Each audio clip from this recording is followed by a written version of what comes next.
नुआ दल रे शुभ्रांशु आईपीएल 2022 चेन्नई कैंप रे जोगदेले ओडिशार अधिनायक।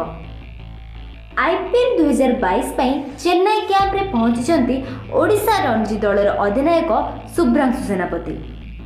सूरत रे प्रैक्टिस करथिबा सीएसके शिविर रे जोग देवा परे तांकर एक फोटो पोस्ट करिछि सुपर किंग्स।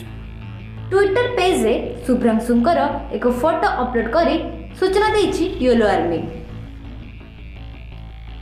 2022 सीजन पाई मेगा ऑक्शन रे शुभ्रांशु को 20 लाख टंका रे दल रे शामिल करिछि चेन्नई। पूर्वर तांको ट्रायल पाई मध्य डका जायथिला। तेबे चलित रणजी ट्रॉफी रे शुभ्रांशु ओडिशार नेतृत्व नेथिले। तांको अधीन रे दल गोटे मैच ड्रॉ करथिया बेले दुईटी मैच रे पराजय वरण करथिला, जहा फଳରେ मात्र 3 पॉइंट पाई क्वार्टर फाइनल दौड़रू बाद पड़ता ओडिशा। तेबे फ्रेंड्स, जदि वीडियोटी भल लगी तेबे वीडियो को गोटे लाइक करंतु, शेयर करंतु एवं क्रिकेट जगतर समस्त अपडेट पाइबा पई एही चैनल को निश्चित भाव में सब्सक्राइब करंतु। धन्यवाद।